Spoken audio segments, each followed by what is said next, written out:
Doctor তুষার, মানে এই যে শব্দটা বলছে, মানে যেটি হ্যাকড হওয়া অ্যাকাউন্টেও দেখা গেছে প্রস্টিটিউশন, এই নারী কমিশন বাতিলের দাবিতেও কিন্তু তখন ইসলামপন্থীদের যে সমাবেশ ছিল সেখানে বেশ্যা শব্দটা তারা ব্যবহার করেছে। পরে অবশ্যই তার জন্য তারা এখান থেকে সরেও এসেছে সেই এখন অবস্থান থেকে।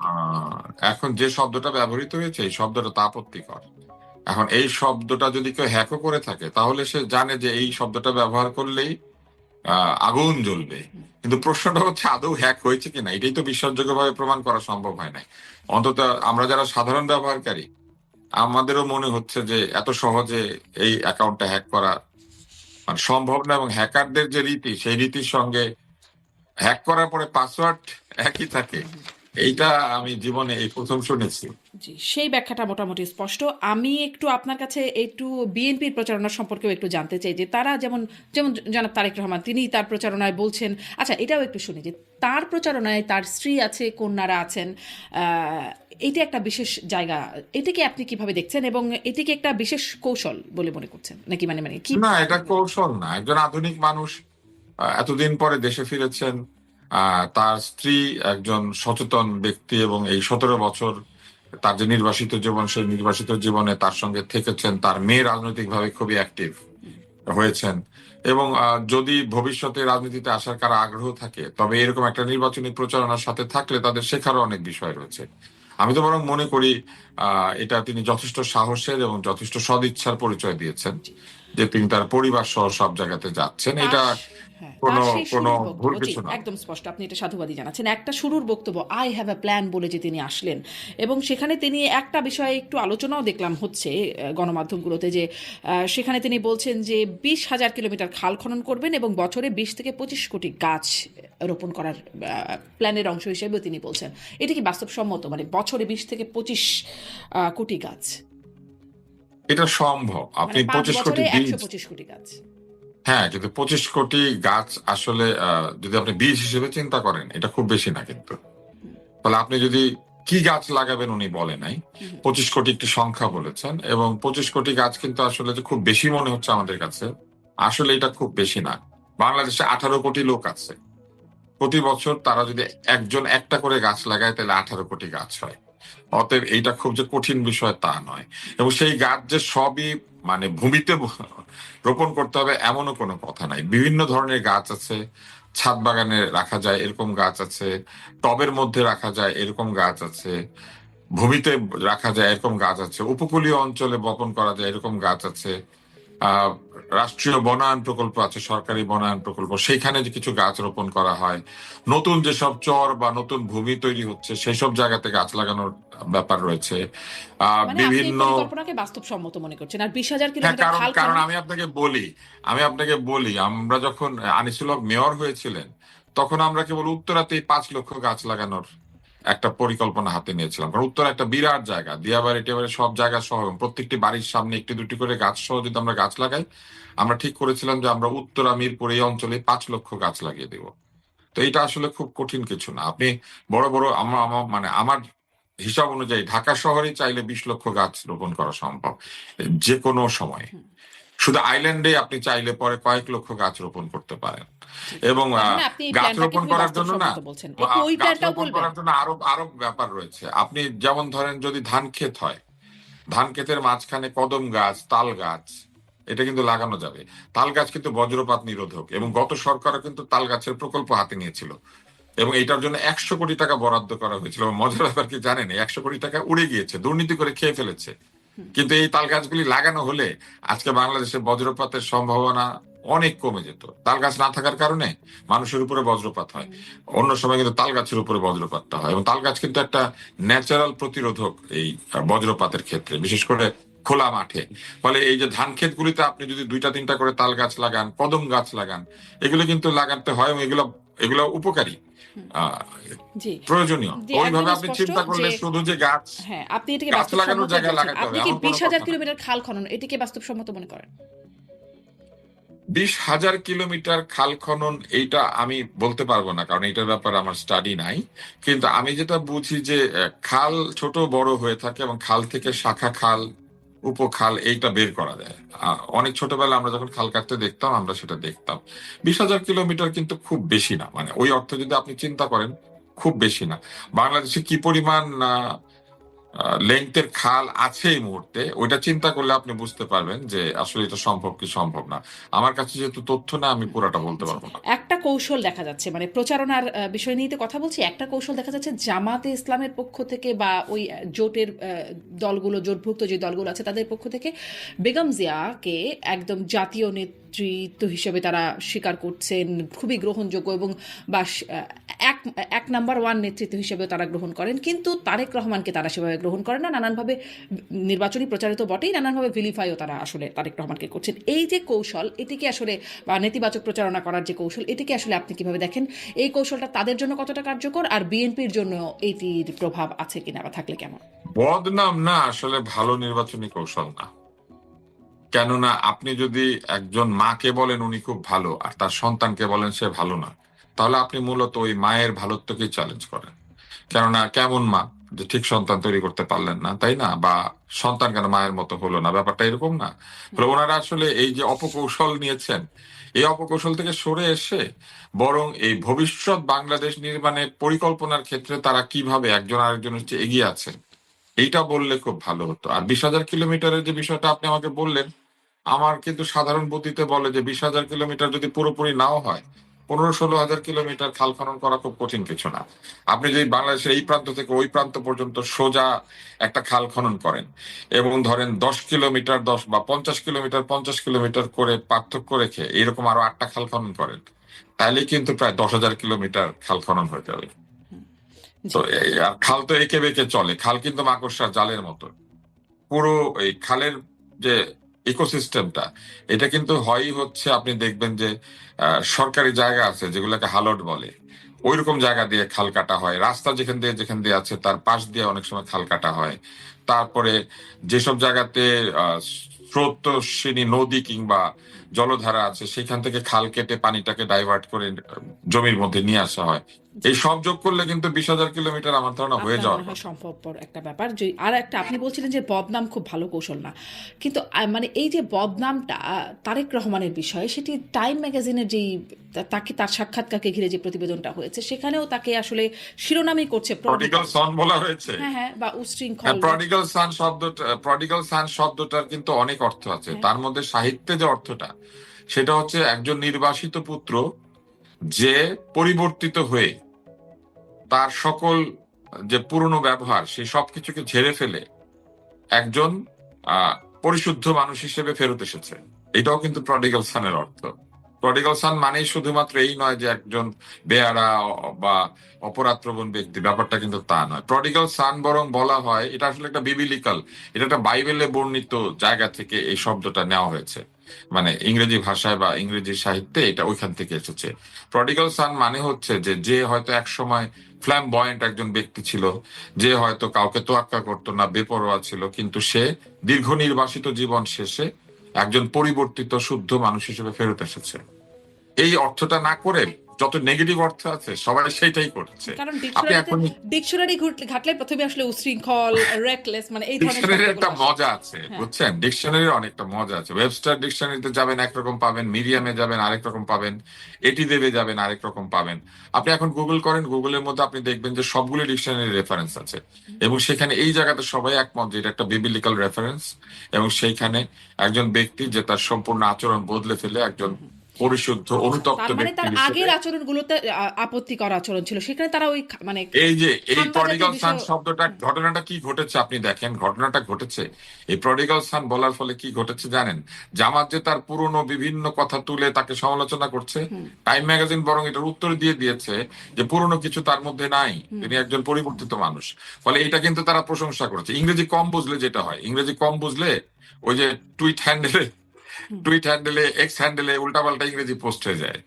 আচ্ছা, মানে তিনি আগের আগের যে তারেক রহমান, সেই তারেক রহমান আর নাই, তিনি এখন পরিশুদ্ধ তারেক রহমান। টাইম কিন্তু ওই অর্থেই ব্যবহার করেছে। কারণ আপনি এটা বুঝতে হবে, একটা এত নামি দামি পত্রিকা কাউকে হেয় করার জন্য ওই লাইনটা ব্যবহার করবে না, বরং তারা তাকে কাভারে নিয়েছে। কাবারে নিয়ে কেউ কাউকে লেখে যে এই যে খারাপ লোকটা, এটা বলে কখনো? এই প্রডিগাল সান শব্দটার যে বিবিলিক্যাল রেফারেন্স, ওইখান থেকেই তারা এটা ব্যবহার করেছে। জি। আহ, আল জাজিরার যে এক্সপ্লেইনার সেখানে মানে একটা বিষয় লক্ষণীয়, তারা বলছে যে ভারতও আসলে আস্থা রাখছে তারেক রহমানের উপরেই, এবং প্রাক্তন পররাষ্ট্র সচিবের রেফারেন্স এসেছেন হর্ষবর্ধন শ্রীংলা, তিনি বলছেন তারেক রহমান নির্বাসনের বছরগুলোতে পরিপক্ক হয়েছেন। তো দেখেন, উনিও প্রডিগাল সানই বলেছেন। আচ্ছা। এই যে নির্বাসনের কথা বলেছেন এবং বলেছেন পরিপক্ক হয়েছে, এইটাই হচ্ছে প্রডিগাল সান। তো আগের যে অবস্থান, যেই রূপটা আসলে মানুষ দেখেছিল এবং তারপরে তিনি নির্বাসিত হয়ে পরিপক্ক হয়ে ফিরে আসলেন, সেই অবস্থানটাকে মানুষ ভুলে যাচ্ছে। মানুষের সাথে সাথে, দেশের মানুষের সাথে সাথে জিজ্ঞাসা করি যে যুক্তরাষ্ট্রের যে একটা তার বার্তায় যেটি ফাঁস হয়েছিল, যেখানে আসলে তার সম্পর্কে খুব নেতিবাচক ভীষণ ছিল, যুক্তরাষ্ট্র কি সেটা ভুলে যাচ্ছে, ভুলে গেছে? যুক্তরাষ্ট্রের সঙ্গে তো ওনার কোনো খারাপ সম্পর্ক স্থাপিত হয় নাই তখন, এবং যুক্তরাষ্ট্রের সঙ্গে কোনো শত্রুতাও হয় নাই আমি যতদূর মনে পড়ে। এই পুরো যে 1/11-এর পুরো ঘটনাটি ছিল, এই ঘটনাটা কিন্তু ঘটেছিল অভ্যন্তরীণ ভাবে। বাইরের লোকজনের প্রভাব ছিল কি ছিল না, এটা প্রশ্নবিদ্ধ অবশ্যই। ভারতের প্রভাব ছিল, এটা ভারত নিজে স্বীকার করেছে, কেননা প্রণব মুখার্জির বইয়ের মধ্যে আছে যে কিভাবে তারা পরবর্তী সরকার গঠনে ভূমিকা রেখেছিলেন। 1/11 ঘটানোর ক্ষেত্রে ছিল কিনা এটা বলেন নাই, কিন্তু পরে আওয়ামী লীগ সরকারে আসার জন্য যে তারা প্রভাব খাটিয়েছিলেন, এটা কিন্তু প্রণব মুখার্জি তার বইয়ের মধ্যে বলেছেন। অতএব এগুলো রেফারেন্স আছে। কিন্তু মানুষ ভুলে গেছে তার পুরনো আচরণ বা পুরনো কিছু, এরকম প্রশ্ন করার মতো অবস্থায় আসলে এখন বাংলাদেশ নাই। প্রথম বিষয় হচ্ছে, যারা নতুন ভোটার তারা জন্মাই নাই হুম। অলমোস্ট ওই টাইমটাতে। আপনি 2006 সালে যে জন্মেছে তার বয়স এখন 19। ফলে 2007-এ যে জন্মেছে তার কিছু মনে থাকার কথা না। 2007 থেকে 2010-12 পর্যন্ত তারা কিন্তু কখনো তারেক রহমানকে ক্ষমতায় দেখে নাই। তার কথা মনে রাখতে গেলে, যাদের মনে রাখতে পারার মতো, তাদেরকে জন্মাতে হবে 1996 থেকে 2001-এর মধ্যে। তাইলে 5 বছর বয়স হবে, এবং 2001 থেকে 2006 বিএনপি ক্ষমতায় ছিল। তাহলে 1996 থেকে 2001 সালের মধ্যে যারা জন্মেছে, তারাও যে বিষয়টাকে অনেক মনে রাখতে পারবে ব্যাপারটা কিন্তু তা না, তারা তখন শিশু। ফলে তারেক রহমানের কি আচরণ খারাপ ছিল, কি ভুল ছিল, এই বিচার বিবেচনা করার জন্য যদি কোনো ভোটাররা থেকে থাকে, কিন্তু সেই ভোটাররা ডক্টর এখন তুষার, খুব আসলে একটা মনে অ্যাক্টিভ রাখার অবস্থায় জন্য তো নাই। আসলে সরাসরি অভিজ্ঞতা পেতে হয় না। যেমন ধরুন আমাদেরও মুক্তিযুদ্ধের সময় আমাদের আসলে আমাদের জন্ম হয় না, কিন্তু আমরা জানি কি হয়েছে, বা আর তারও আগের তারও পরের অনেক ঘটনাই আমাদের জন্মের আগের ঘটনা, কিন্তু আমরা জানি। তেমনি করে মানুষ জানে বা মনে রাখে কিনা বা রাখবে কিনা। পারমিন, এই যে আপনি উদাহরণটা দিলেন, এখানে একটা দুর্বলতা আছে। দুর্বলতা কোথায়? মুক্তিযুদ্ধ একটা ঐতিহাসিক ঘটনা, আমরা সিরাজউদ্দৌলাকেও দেখি একদম। নাই। ঐতিহাসিক ঘটনা মানুষ মনে রাখে, কিন্তু একটা শাসনামলে 5 বছর একজন শাসক প্রধানমন্ত্রীর পুত্র, যিনি তখন কোনো ক্ষমতায় নাই, দায়িত্বে নাই, উনি কি করেছিলেন, এইটা ইতিহাসের কোনো ঘটনা না যেটা মনে রাখতে হবে। এইটা হচ্ছে বাংলাদেশের নষ্ট রাজনীতি। শেখ কামালকে নিয়ে অনেক গুজব ছিল না, অনেক খারাপ কথা ছিল না? তা আমরা কি দেখেছি? বা আমরা এটা বিশ্বাসও করি না। অনেক কিছু আছে যে শেখ কামাল করে নাই, তবু প্রচলিত হয়েছে। তা আপনি তার সঙ্গে কি করে ওনাকে আলাদা করেন? ক্ষমতাসীনের পুত্র কন্যারা সারাক্ষণ আক্রমণের মধ্যে থাকে, এবং তারা যদি রাজনীতিতে সক্রিয় হয় তাহলে আরো আক্রমণের মধ্যে থাকে। আমি মনে করি যে যে আক্রমণগুলি হচ্ছে এখন, ওই পুরোনো কথা টেনে এনে সেটার যদি কোনো সত্যতা থেকে থাকে, তাহলে উচিত হচ্ছে সেই সত্য কথাগুলি প্রমাণ সহ পেশ করা। মুখে মুখে ওই প্রথম আলো লিখেছিল এরকম, অমুক লিখেছিল এরকম। যেমন আমি আরেকটা কথা বলি, একটা কথা প্রচলিত আছে, খাম্বা হুম। সেটা লিমিটেড, সেটা খাম্বা। সেটাও ইয়েতে আচ্ছা, টাইম ম্যাগাজিনে আসছে। আসেন, এই খাম্বার মালিক উনি একা ছিলেন না, হুম। এটা একটা ব্যবসা। এবং বাংলাদেশের সবচেয়ে বেশি খাম্বা বানিয়েছে কে জানেন? বাংলাদেশের সবচেয়ে বেশি খাম্বা বানিয়েছে কাজী সাহেব সাহেব, যিনি আওয়ামী লীগের একজন এমপি, সমর্থক, আওয়ামী লীগের স্টঞ্চ সাপোর্টার। বঙ্গবন্ধুর মূর্তি বানিয়েছিলেন তিনি যখন, তখন শেখ হাসিনা ক্ষমতায় নাই, এবং উনি ওনার অফিসের মধ্যে মূর্তি বানিয়ে স্থাপন করেছিলেন। তো সেই স্টঞ্চ সাপোর্টার হচ্ছে বাংলাদেশের সবচেয়ে বেশি খাম্বা বানিয়েছেন। ওনাকে লোকে খাম্বা বলে না কেন? এইটা রাজনৈতিক প্রচার প্রচারণা। এটা এইটা যে সরাসরি আপনি দায়ী করতে পারবেন ব্যাপারটি সেরকম নয়। যদি দুর্নীতি হয়ে থাকে তাহলে বলতে হবে যে ওই সময় কি বেশি দামে ওই খাম্বা কেনা হয়েছে কিনা। মজার ব্যাপার হচ্ছে, যখন এই খাম্বা লিমিটেড ব্যবসা করতো, এই তখন ওই কাজী সাহেব সাহেব ব্যবসা করতেন, এবং উনি একচেটিয়া ছিলেন, মনোপলি। তো ওনার চেয়ে বেশি দামে কি খাম্বা কিনা হয়েছিল নাকি ওনার চেয়ে কম দামে খাম্বা কিনা হয়েছিল, এইগুলা একেবারে তথ্য সহ দিলে ভালো হয়। কিন্তু ওই যে আবোল তাবোল কথা বলে ওনাকে আক্রমণ করা, এই আক্রমণ থেকে আসলে সরে আসা উচিত, আসলে এত তাই তথ্য না? সহ এবং তো এই কিছু আসে আক্রমণ না। এই বক্তব্যগুলো যখন আসে তখনই মানুষের মানে মনোজগতে কোনো প্রভাব পড়ে কিনা। এবং আমি ওই যে মার্কিনীদের কথা বলছিলাম যে উইকিলিক্সের ফাঁস হওয়া নথি, এখনো যে ফাঁস হওয়া বক্তব্য যেখানে, সেখানেও দেখা যাচ্ছে যে যখনই বিএনপি সম্পর্কে কথা আসছে, তারা তো আসলে জামাত সম্পর্কে খুব ভালো ভালো কথা বলছে, যে জামাতের প্রতি মানুষের সমর্থন, ইসলামিস্ট মানুষের মনোভাব সেদিকে গেছে, জামাত কি কি করবে না করলে কি কি চাপ দেবে তারা সেই বিষয়ে বলছে, জামাতের বা শিবিরের নেতাদেরকে শোতে আমন্ত্রণ করবার কথা বলছেন, মানে তারাও একরকম এরকম প্রচারণার কথা বলছেন। অন্যদিকে বিএনপিকে নিয়ে যে অল্প একটু কথা, সেটুকুর মধ্যে বলছেন যে বিএনপি ক্ষমতায় গেলে কি সমস্যা, কারণ তখন তারা নিজেদের দুর্নীতিতেই আচ্ছন্ন হয়ে যাবেন এবং নিজেদের অন্তর্কোন্দলেই একটা সমস্যার কারণ হবে। এই মনোভাব তারা কেন পোষণ করছে, বা এই মনোভাবের কোনো প্রভাব কি আসলে নির্বাচনে পড়বে কিনা? আপনি আমাকে একটা কাজ করবেন, সেটা হচ্ছে উইকি লিক্স কিংবা এইসব লিক্সে আমেরিকানরা আমাদের সম্পর্কে কোনো ভালো কথা বলেছে এইটা একটু বের করে আমাকে শোনাবেন। আপনি অলমোস্ট খুঁজে পাবেন না। এরা নিজেদেরকে ছাড়া কাউকে ভালো মনে করে না, বুঝতে পেরেছেন? কিন্তু ওদের দেশে জেফ্রি এপস্টাইন জন্মায়, অতএব এটা চিন্তা করতে হবে। ওরা নিজেদেরকেও তো ভালো মনে নিজেদেরটা করে না, নিজেদেরটাও তো ফাঁস হচ্ছে। না, নিজেদেরকে ভালো মনে করে না, না নিজেদের খারাপ লোকগুলার জিনিস এখন বের হয়ে যাচ্ছে আর কি। কিন্তু এই লিগস এর মধ্যে আপনি একটু দেখাবেন যে বাংলাদেশের কোন রাজনৈতিক দল সম্পর্কে তারা খুব ভালো বলেছে, ভালো কথা কাউকে লিক ভালো হবে কেন? বলেছে? এত প্রশংসা লিক হয়ে কি লাভ? না না না, এটা তো তার বার্তা, ওইখানে ভালো খারাপ সব আছে। কিন্তু আপনি খেয়াল করে বলবেন যে কোথায় কোথায় তারা কারো প্রশংসা করেছেন। মানে খারাপ কাজগুলোই তো আসলে লিক হয়, ভালো কাজ কি আর খুব লিক হয়? যে ধরনের অ্যাবসেন্ট ফাইল, সেগুলো খারাপ বলেই তো না লিক না হয়। না না, আপনি ভুল জায়গাতে আছেন। লিক হয়েছে কিছু নথি, এই নথি হচ্ছে ইমেইল, এই নথি হচ্ছে কিছু তার বার্তা, যে বার্তাগুলি সরকারিভাবে আহ প্রচার প্রচার মানে তারা আদান প্রদান করেছেন। ওইখানে কিছু সরকারি লোকের এবং কিছু বিখ্যাত লোকের বার্তা আদান প্রদানের বিষয় রয়েছে, এটাই তো লিক হয়েছে। কিছু ছবি কিছু বার্তা সেগুলি লিক হয়েছে, সেখানে ভালো বার্তা নাই কোনো। ওনারা সবসময় শুধু বাংলাদেশে খারাপ দেখতে পান বা অন্যান্য বিভিন্ন দেশে বিভিন্ন লোককে খারাপ গুলো দেখতে পান, নাকি বার্তার মধ্যে খালি খারাপ কথাগুলোই লেখেন, ভালো কিছু লেখেন না? ভালোটা মনে মনে জানেন, মানে ব্যাপারটা কি এরকম? এটা তাদের একটা প্রবণতা। জি, আমি আসলে এটাই প্রশ্ন করছিলাম যে এই যে প্রবণতার কোনো প্রভাব আসলে বাংলাদেশের ওনারা ডেকে ডেকে খারাপ লোকগুলোর সাথে মিশে, তার হ্যাঁ, মানে এই ওনাদের খারাপ প্রবণতার লোকগুলাকে আমার ভালো প্রশ্নটা হচ্ছে লাগে। এখানে যে এই ওনারা প্রবণতাটা যাদেরকে তারা দাওয়াত আসলে কি দিয়েছিলেন, ফিল শোনেন করছেন খুব বেশি ব্যাপার না, কিন্তু তারা শারমিন, আপনি আসলে আমাকে প্রভাব একটা জিনিস পড়বে ব্যাখ্যা কিনা। করবেন। জি। শারমিন, আমাকে একটা জিনিস ব্যাখ্যা করবেন। ওনারা দাওয়াত দিয়ে সাংবাদিকদের সাথে দেখা করেছে, এমন সাংবাদিক দাওয়াত দিয়েছে যে সাংবাদিক ওইখানে কথাবার্তা রেকর্ড করে ছেড়ে দিয়েছে। ওনারা সাংবাদিকও আছে এইরকম।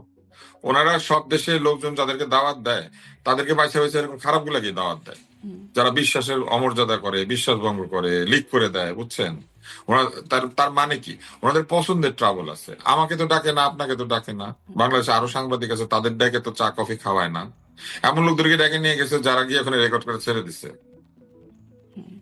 আচ্ছা, ওনারা ওনাদের নিজেদের কোনো সমালোচনা পৃথিবীতে কেউ করে না, ভয়ের চোটে করে কিন্তু না বা যে প্রশ্নটা কোনো হচ্ছে কারণে যে করে এই না। যে তাদের মনোভাব বা এটার কি কোনো প্রভাব আছে কিনা। আরো একটা প্রভাবের কথা জিজ্ঞাসা করি সাথে সাথে, যে প্রভাবশালী অনলাইন অ্যাক্টিভিস্ট পিনাকি ভট্টাচার্য তিনি তার কন্টেন্টে বলছেন আওয়ামী লীগ ভারত বিএনপি জোট গঠন করেছে এবং তারেকের বিজয় মানে থাম্বনেইলে বলছে তারেকের বিজয় মানে মোদি হাসিনার বিজয়। এই যে মানে এই যে বিষয়গুলো, এগুলোর একটা কে প্রভাব বলেছে নির্বাচন এটা? থাকে কিনা। এটা কে বলেছে এটা? পিনাকি ভট্টাচার্য। আমি জানি না উনি কখন কি বলে, আমার কোনো ধারণা নেই, আমার কোনো ধারণা নেই। এটা এটা কি যুক্তিতে উনি বলেছেন এটা আমার পক্ষে ব্যাখ্যা করা সম্ভব না। আচ্ছা ওনার এটা ব্যাখ্যা করা উচিত। আচ্ছা, একটু আপনি যে ধৈর্য ধরে তার এই বক্তব্য শোনেন, এটা জেনে আমি খুব আনন্দ পাচ্ছি। মিলিয়ন মিলিয়ন ভিউজ তার, মানে তাকে তার হ্যাঁ, উপর সেই মিলিয়ন মিলিয়ন বক্তব্যের কত ভিউ আছে না, কোনো না ধরেন কোনো প্রভাব, এবং প্রভাবটা পৃথিবীতে যা কেমন সেটা কিছু বুঝবার মিলিয়ন জন্য ভিউ হয় আমাদেরকে তো আপনি সেগুলো সব দেখেন। সব তো দেখি না, মিলিয়ন কিন্তু মিলিয়ন ভিউ দেখতে তো হইলে হয় সেটা খানিকটা, ভালো তাই না? যে নাকি তার মন্দ একটা নাকি? প্রভাব তো শুধু ভালোই যে আমরা দেখি তা না, খারাপটাও আমাদের দেখতে হয় সাংবাদিক হিসেবে, আমরা তো সমালোচনা আলোচনা আপনি করবার ওনাকে একটা ইন্টারভিউ নিবেন, নিয়ে ওনাকে জিজ্ঞেস চেষ্টা তো করি। করবেন। যদি সুযোগ থাকে আপনার উনি পক্ষে উনি ওনাকে বলেন, আমি ওনার ইন্টারভিউ নিতে আগ্রহী হব। মানে উনি এটা কেন বলেছেন এটা উনি ব্যাখ্যা করতে জি। পারবেন। ওনার ইন্টারভিউ নেওয়া উচিত। বাংলাদেশে বড় বড় চ্যানেল ওনার ইন্টারভিউ নিয়েছে। হ্যাঁ হ্যাঁ, আমি অবশ্য কোনো সুযোগ সেভাবে পাচ্ছি না, পেলে নিশ্চয়ই ওনার ইন্টারভিউ নেওয়ার আমি চেষ্টা করব। আমি আপনার কাছে একটু প্রচারণার বাইরে এবার একটু সরকারের কিছু বিষয় নিয়ে একদম শেষে ছোট ছোট করে মন্তব্য আপনার কাছে একটু জানতে চাইবো, যে এই সময়ে নিরাপত্তা উপদেষ্টাকে প্রশ্ন করা হয়েছিল যে মেয়াদের শেষ সময় বিভিন্ন দেশের সঙ্গে যে প্রতিরক্ষা বিষয়ক যে চুক্তি কেনাকাটা বা বিভিন্ন বিষয় সম্পর্কে যে চুক্তি সেগুলো নিয়ে তিনি জিজ্ঞাসা করা হয়েছে। তিনি বলেছেন এটি চলমান প্রক্রিয়া এবং পরের সরকার এটি এগিয়ে নিয়ে যাবেন কিনা এটি তিনি বলছেন যে এটি একটা অনুমান নির্ভর প্রশ্ন। সেখানে আসলে অনেকগুলো চুক্তির বিষয়ে বলা হচ্ছে যে এই সময় যুক্তরাষ্ট্র, চীন, জাপানের সাথে প্রতিরক্ষা নানান রকম, পাকিস্তান এর চুক্তি। আসলে আপনি এটাকে কিভাবে মূল্যায়ন করেন, এই যে চুক্তিগুলো করা হচ্ছে এবং তার প্রেক্ষিতে মন্তব্য, সেটা নিয়েও একটু আপনার মন্তব্য শুনতে চাই। আমি জানি না আসলে এই প্রতিরক্ষা বিষয়ক চুক্তি ওনারা কেন করতেছে, কার সাথে করতেছে, কি জন্য করতেছে আমি জানি না। তবে এই ড্রোনের ব্যাপারটা আমাকে খুব মজা লেগেছে। একটা রাজনৈতিক দল বলেছেন তারা ড্রোন, মানে ড্রোন বাহিনী তৈরি করবেন, মানে একটা ইউএভি একটা তৈরি করবেন, তারা আনম্যান্ড এরিয়াল ভেহিকল, এটা ইউএভি মানে হচ্ছে এটা। তো তারা এই ড্রোন মানে কন্টিনজেন্ট তৈরি করবেন। তো একসময় জাফর ইকবাল স্যারকে তারাই ট্রল করতেন ড্রোনাচার্য বলে। তো আমি তো দেখছি এখন ড্রোনা পার্টি তৈরি হয়েছে, তাই না? তো ড্রোনাচার্যের পরে আমরা নতুন বাংলাদেশে ড্রোনা পার্টি পেলাম, যাদের নির্বাচনী প্রতিশ্রুতিতে জনগণকে তারা ড্রোন বাহিনী তৈরি করার প্রতিশ্রুতি দিয়েছেন। জনগণ ড্রোন খায় না রে ভাই। জনগণের কাছে ড্রোনের দাম কি জানেন? 100 টাকা লোহার দাম, লোহার কেজি 100 টাকা। জনগণের ড্রোন দিয়ে পেট ভরে না। জনগণের ভাত লাগে, ডাল লাগে, পেঁয়াজ লাগে, তেল লাগে, লবণ লাগে। জনগণের জীবন কি জানেন? দাঁতখানি চাল কবিতাটা, দাঁতখানি চাল, মসুরের ডাল, চিনি পাতা দই, 2টি পাকা বেল, তাই না? মনে আছে? ডিম ভরা কই। হ্যাঁ, জনগণ ওই 2টি পাকা বেল, ডিম ভরা ছিঁড়ে দেবে চুল। হ্যাঁ, কিন্তু হ্যাঁ হ্যাঁ, হয় যদি ভুল মা তবে নিশ্চয়ই ছিঁড়ে দেবে চুল। তারপরে ছেলেটা কি করে জানেন? ওই তো ওখানে ভুলভূত হাবা খেলিছে তো বেশ। তো এই পার্টি দেখলে আমার ওইরকম মনে হয়, ভুলভূত হাবা খেলিছে তো বেশ, ড্রোন নিয়ে খেলাধুলা করছে আর কি। হ্যাঁ, আসল জায়গায় খেয়াল নাই, দাঁতখানি চাল, মসুরের ডাল, তাই না? এই পার্টি প্রতিশ্রুতি দেয় কিন্তু আসলে আমরা কে অনেক অস্ত্র কোনটাকে শস্ত্র আসল বানাবো। জায়গা মনে করছে, এটাও তো একটা নিশ্চয়ই প্রশ্ন। আমি যদি মানে এই যে রিপোর্টটা, প্রথম আলো রিপোর্ট থেকে আমি পড়ছিলাম যে সেখানে প্রথমত ক্ষমতাতে যাবে জামাত ইসলাম, এনসিপি যাবে যদি যায়, তো ওরা ড্রোনের পর মানে না, এটা প্রতিশ্রুতি তো দেয়। এটা তো হচ্ছে, আমি বলছি যে এটা নিরাপত্তা উপদেষ্টার মানে তার কাছে প্রশ্ন ছিল মানে আপনি সেটা। পার্টিটার কথা চিন্তা করেন, হ্যাঁ, হ্যাঁ। একদিকে ড্রোনের কারখানা বসে, আরেকদিকে ড্রোনের প্রতিশ্রুতি দেয়। বুঝতে পারছেন না? জি, জি। আহ, মানে প্রথম আলোর বরাদি তারা বলছে যে এই সরকারের সময় চীনের সঙ্গে সরকারি পর্যায়ে চুক্তি হয়েছে, পাকিস্তান থেকে জেএফ 17 থান্ডার যুদ্ধ বিমান কেনা, চীন থেকে J-10C যুদ্ধ বিমান এবার কেনা। আসলে একটা মজার জিনিস, চীনের বিমান ভালো না বলে পাকিস্তান থেকে জেএফ-17 কিনা হচ্ছে। জেএফ-17 এর ডিজাইন কিন্তু চায়নাতে করা। এটা কিন্তু চাইনিজ প্লেন পাকিস্তানে তৈরি হয়। জি, মানে এরকম কতগুলো তালিকায় দিয়ে দিচ্ছে যে কতগুলো যুদ্ধ জাহাজ, ড্রোন, সাবমেরিন ইত্যাদি কেনার যে চুক্তি বা আলোচনা হচ্ছে, হেলিকপ্টার, সেগুলো সম্পর্কে প্রথম আলোতে একটা বলে দেওয়া হচ্ছে যে এই যে এগুলো করছে। এবং এই সম্পর্কে আমি একটু আচ্ছা, মন্তব্যগুলো বাংলাদেশে আপনার নাকি কাছে, একটু 1 লক্ষ, মন্তব্যগুলো শোনাই, আপনি মন্তব্যগুলো শুনেও একটু না না, মন্তব্য করেন। বাংলাদেশে আপনার একটা প্রশ্ন করি, বাংলাদেশে না এই যে কত লক্ষ কোটি ডলার ঋণ হয়ে গিয়েছে? বাণিজ্য উপদেষ্টা বলেছিলেন যে কত লাখ ছিল সেখান থেকে কত লক্ষ কোটি হয়ে গেছে, এরকম কি কি ঋণের হিসাব দিয়েছেন না? তো এই যে এত অস্ত্র শস্ত্র এগুলা কিনবেন কি ঋণ ছাড়া, নাকি এগুলা ঋণ করে? এগুলা কেনার পয়সা কি আলাদা জায়গায় রাখা ছিল? মাটির ব্যাংকে জমিয়ে রেখেছিল, মাটির ব্যাংকে ডলার, মাটির ব্যাংকে পাউন্ড স্টার্লিং জমানো ছিল, যে ওগুলা নিজের টাকার উন্নয়ন হচ্ছে ঋণের টাকায়? ব্যাপারটা কি এরকম? এগুলা কিনতে টাকা লাগবে না? এই টাকা কোত্থেকে আসবে? এটা যদি ঋণের টাকা হয়, সেই ঋণ কে শোধ করবে?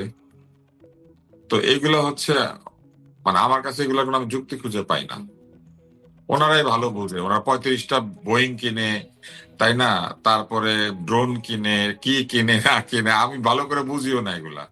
আমি তো যা বুঝি, আমি বুঝি যে আমাদের, মানে আমাদের শত্রু নিধনের যে দক্ষতা, সেই দক্ষতা ব্যবহার করার জন্য আমাদের যথেষ্ট পরিমাণ জায়গা নাই। আমরা কোথায় গিয়ে যুদ্ধ করব? আমাদের দরকার প্রতিরক্ষা, আমাদের দরকার আক্রমণ না, আমাদের দরকার হচ্ছে ডিফেন্স।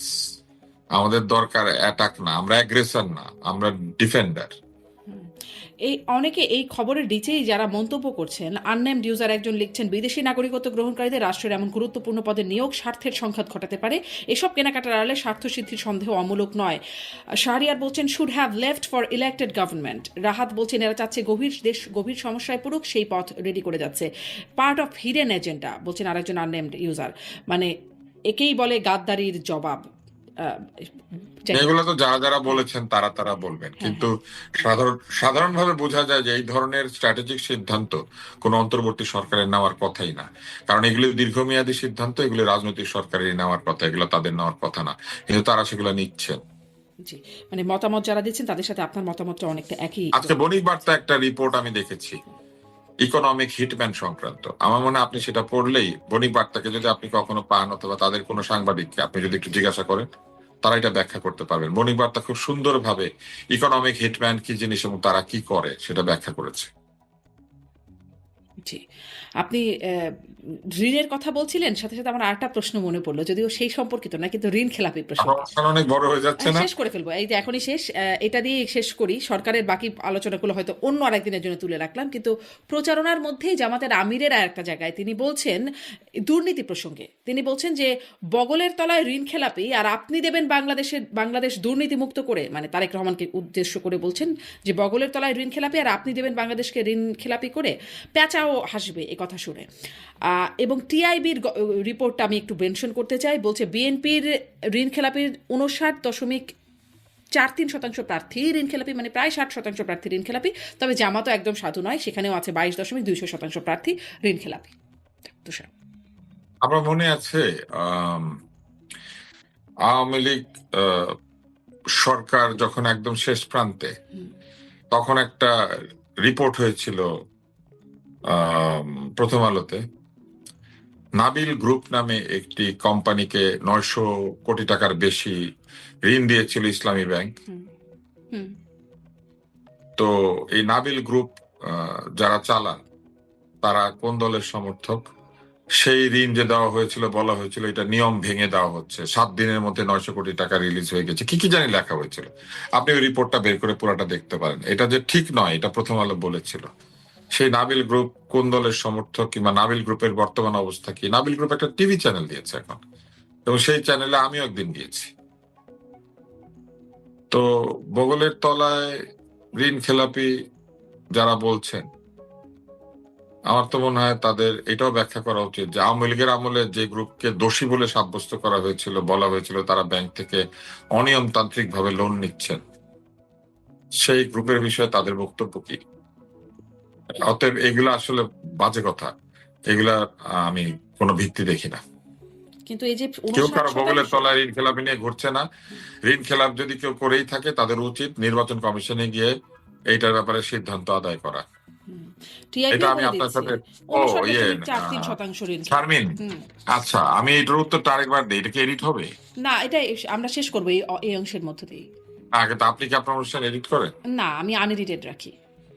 আচ্ছা, তো তাহলে আমি আরো একবার উত্তরটা দিই। সেটা হচ্ছে যে আমরা যখন এরকম অভিযোগ করি তখন আমাদের উচিত আইনি ভাবে একেবারে জেনে শুনে আইনের আশ্রয় নেওয়া। যদি সত্যি সত্যি ঋণ খেলাপি নিয়ে বগলে কেউ চলে, তাহলে একেবারে নামধাম সহ সেটা দিয়ে তাদের উচিত নির্বাচন কমিশনে গিয়ে নির্বাচন কমিশন থেকে সিদ্ধান্ত নেওয়া। জি, স্পষ্ট, মানে নামধাম তো আছে, টিআইবি তো বলছে 59.43% বিএনপিতে, জামাতেও আছে 22.26% প্রার্থী যারা ঋণ খেলাপি। টিআইবি এই রিপোর্টটা করছে। তো কত শতাংশ? শতাংশের হিসাবটাকে আমি কোনো মানে ব্যাপার বলে মনে করি না, বুঝছেন? কারণ আপনি মনে করেন আপনার যদি প্রার্থী বেশি থাকে তাইলে আপনার শতাংশ কমে যাবে, আর আপনার যদি প্রার্থী কম থাকে শতাংশ বেড়ে যাবে। খুব সহজ। মানে আপনি হয়তো 5 জন ঋণ খেলাপি দিয়েছেন কিন্তু তো প্রার্থী প্রার্থী তো দিয়েছেন 100 সমানই, জন। 300 আসনে প্রার্থী সবার তো একই রকম না, মনে হয়। 300 আসনে তো জামাত প্রার্থী দেয় নাই, 300 আসনে বিএনপিও প্রার্থী দেয় নাই। জোট আছে বা জোট। কিছু কম দিয়েছে, কিছু কম দিয়েছে। কিন্তু প্রার্থী বেশি হলে তখন দেখা যাবে যে ঋণ খেলাপি যদি সমান সমানও থাকে, যার প্রার্থী কম তার বেলায় শতাংশে বেশি হবে, আর যার প্রার্থী বেশি শতাংশে কম হবে। বরং আমাদের এইভাবে চিন্তা করা উচিত যে কতজন ঋণ খেলাপি এই দুইটি জোটে জায়গা পেয়েছে। হুম। প্রথমত জামাতের জোটে ঋণ খেলাপি এমনি কম থাকবে, কারণ এনসিপির ছেলেপেলে ঋণ কি হবে, এরা তো চাকরি বাকরি করে নাই জীবনে কোনোদিন, অধিকাংশ তো বেকার ছিল, তাই না? তাদের প্রথম চাকরি মন্ত্রিত্ব, তাদের প্রথম চাকরি হচ্ছে উপদেষ্টা হওয়া। তো এদের ঋণ খেলাপ থেকে হবে? এটা তো হওয়া সম্ভব না, এটা তো কোনোখান থেকে সম্ভব না। তাহলে অটোমেটিক্যালি জামাতের জোটের মধ্যে ঋণ খেলাপ কম থাকার কথা। শুধু জামাতের প্রার্থী যারা তাদের মধ্যে ঋণ খেলাপ কত, এইটার শতাংশ কি আপনি জানেন নাকি এইটাই বলেছেন আপনি? আমি টিআইবি রেফারেন্স দিচ্ছিলাম, তারা বলছে জামাতের আচ্ছা, মধ্যে হচ্ছে 22.26% আচ্ছা। প্রার্থী। আরেকটা হচ্ছে ওনাদের যারা সঙ্গী দল, সেই সঙ্গী দলগুলির যারা এসেছেন তারা অধিকাংশই হচ্ছেন মানে ইসলামী ভাবাপন্ন দল। তাদের যে পেশা, সেই পেশার মধ্যে বৃহৎ ঋণ নেওয়ার সম্ভাবনা কম। কেবল জামাতে ইসলামীতে প্রচুর ব্যবসায়ী রয়েছেন যাদের বৃহৎ ব্যবসা আছে, এবং সেই বৃহৎ ব্যবসা কিন্তু একেবারে বাংলাদেশের বৃহত্তম ব্যবসা। যেমন আপনি যদি ধরেন ইসলামী ব্যাংক বাংলাদেশের বৃহত্তম প্রাইভেট ব্যাংক। এখন এই বৃহত্তম প্রাইভেট ব্যাংকের আহ, যে অবস্থা, আপনি নিশ্চয়ই জানেন যে 5টা ব্যাংককে এক জায়গায় করে দেওয়া হয়েছে, এবং এই বৃহত্তম প্রাইভেট ব্যাংকের অবস্থা একেবারে একেবারে খারাপ অবস্থা। তা আপনি ঋণ করেন নাই, কিন্তু আপনার ব্যাংক নিজেই খেলাপি, গ্রাহকদের কাছে খেলাপি, টাকা জমা রেখেছে সেই টাকা শোধ করতে পারে না। তো সেই ব্যাংকের মালিকের ছেলে তো আমার এলাকাতে ইলেকশন করছে, সেটি তো সেই আওয়ামী ব্যাংকের লীগের আমলে মালিকের নানান ছেলে তো তৎপরতার কারণেই নাকি যে ব্যাংক, ইসলামী না ব্যাংকগুলোকে না, নিয়ে। তাহলে বাকি যারা ঋণ খেলাপি হচ্ছেন বিএনপি ধরেন, আমি এটা যুক্তির খাতিরে বলছি, তারাও তো আওয়ামী লীগের আমলে ব্যবসা বাণিজ্য করতে পারে না, এই জন্য খেলাপি হয়ে গেছে। ওনাদের ব্যাংক যেমন পুরো জাতির কাছে খেলাপি হয়ে গিয়েছে, হুম। এরকম বিএনপির ব্যবসায়ীরাও তাদের ব্যবসাতে ঋণ খেলাপি হইতে পারে। আপনি খোঁজ করলে দেখবেন যে ওনারা আবার ইসলামী ব্যাংকে ঋণ শোধ করতে পারতেছে না। মানে এই বিষয়টা আসলে রাজনীতির বিষয়ের চাইতে বরং এটা হচ্ছে নির্বাচন কমিশনের বিষয়। ওনারা ঋণ খেলাপিদেরকে অনুমোদন দিয়েছে, যদি দিয়ে থাকেন তাহলে নির্বাচন কমিশনের জবাবদিহি করা দরকার যে কেন দিয়েছে।